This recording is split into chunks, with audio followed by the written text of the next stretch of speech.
Hello everybody and welcome back to RainBro Crafts. My name is Colton and today I will be making for you a soap inspired by RuPaul and their song Glamazon. This soap is a really cool take on the fragrance oil from Brambleberry called Jungle Waterfalls, and the design was inspired by RuPaul's signature blonde wig and also their pink workroom in RuPaul's Drag Race. So stay tuned if you want to see how our RuPaul Glamazon inspired soap turned out. Alrighty, let's get this RuPaul Glamazon soap started. So, just like how we always do, we will start by blending our lye water and our sodium lactate at this stage, it was about at 90 degrees, so a little cooler than normal, into our plant-based oil blends. And as always, that recipe is down in the description box below, so you can check that out for yourself. I will then strain in our colloidal oatmeal slurry, which is just colloidal oatmeal and water. And then we will blitz that up as well. We will then blitz up that colloidal oatmeal soap batter mixture just till everything is nice and incorporated. And now it is time for that fragrance. So for the RuPaul soap, we selected Jungle Waterfall from Brambleberry, which is one that I really enjoy. It has notes of citrus, sandalwood, cedarwood, and some lavender in there. We picked this fragrance oil in particular because of the RuPaul song Glamazon, Amazon Rainforest, Jungle Waterfall. That's the full circle kind of thought process that I went through when we were picking out the scents for this month. This one, while the scent came pretty easy, the design was maybe not so much. I had several different reference pictures. Zac had a few reference pictures. We ended up on trying to kind of embody the colors of the Glamazon music video and the outfit from a season of RuPaul Drag Race where they performed Glamazon. The colors we landed on were a really bright, vivid yellow for RuPaul's hair, a pink mica for the workroom pink brick wall, and I'll put a picture up in the comment or in the corner here for ya if you haven't ever seen RuPaul's Drag Race. And then a dark purple, this I believe was blackberry mica, which is a super pretty dark purple, almost black. And this was for the spandex kind of bodysuit that RuPaul was wearing in the music video.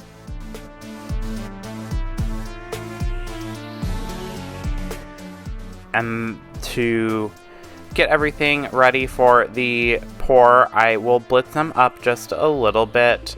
And looking back on this, I could have stirred them for a little bit more. We were soaping at a little cooler temperature today, which I'm not quite used to, so things just take a little bit longer to get to where they need to go. And sometimes if you do that, it can result in some glycerin rivers because everything's not incorporated quite how you are wanting it to be. It doesn't affect the functionality of the soap. It does just kind of look maybe not as nice as what you were hoping. But we blitz these up from lightest color to darkest color, and I am going to use another acrylic pour paint technique of pouring down the side of the soap mold. I was wanting very cinematic swoops of color. So a big swoop of that purpley black, a big swoop of the pink, and then a big swoop of the yellow. And this is where that really liquidy batter does come into place, but like I mentioned, this could have been just a tad thicker. It also maybe would have kept the color separate just a little bit more. One thing, and it's not just with this soap batter, it is with all of these kind of techniques where you pour into a container like this and your soap batter is pretty thin, the top always kind of looks a little ugly. But it's not the representation of what the actual inside of the soap bar looks like in reality when you cut them. thankfully. So we will just alternate those colors, that black purpley color, the pink, and then the bright sunshiny yellow. And I did speed up the footage just a little bit. This didn't take too long, but it is not a quick process by any means. It's not just a drop swirl into a slab mold like some of our other soaps. The one issue I did have was that my table wasn't really long enough to hold up this big slab mold and pour the soap.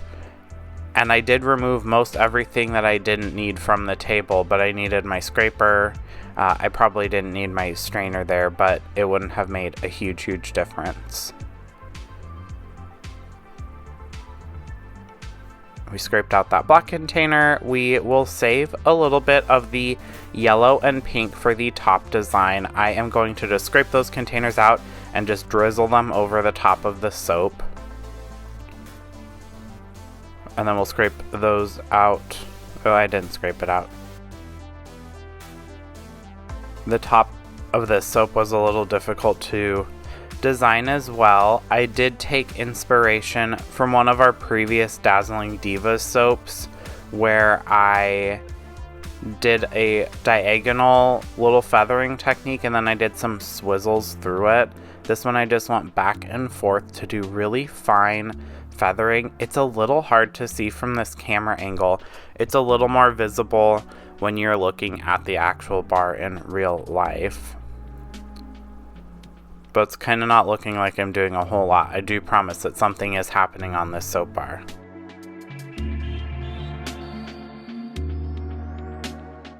And then once we are done feathering our soap, we will just clean up the edges. You don't really have to do a ton of that here because it is, it's pretty liquidy, so nothing really stuck. And I was considering doing an additional kind of thing like I did when I did the S feathering there, but I didn't. I do have some Eco Glitter that's a pink color and a little atomizer.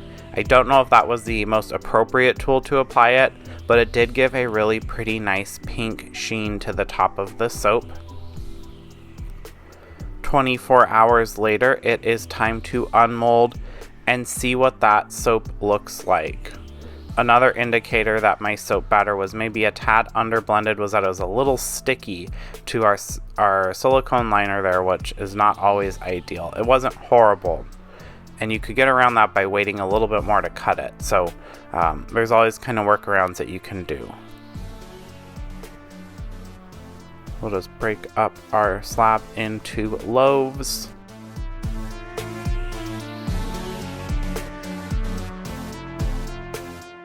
And break out Dorothy, our multi-bar soap cutter, and we can finally see what this technique did to our soap.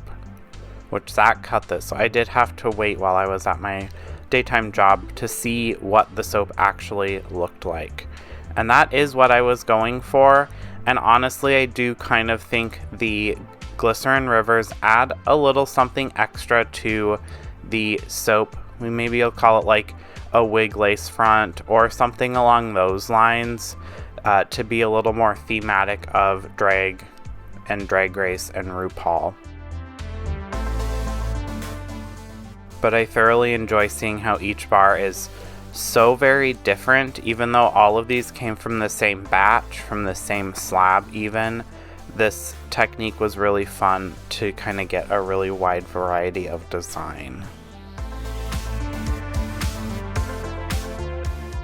And that is it. That is our RuPaul Drag Race Glamazon inspired soap.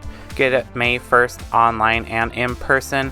And I want to give a huge shout out to our subscribers and our big ol' flamers. They get soaps or candles of the month from us, so check out our website if you are interested in joining them in a very exclusive club. Thanks for watching. Don't forget to like this video, comment down below, and also subscribe so you can see what we come up with next. Thanks. Bye.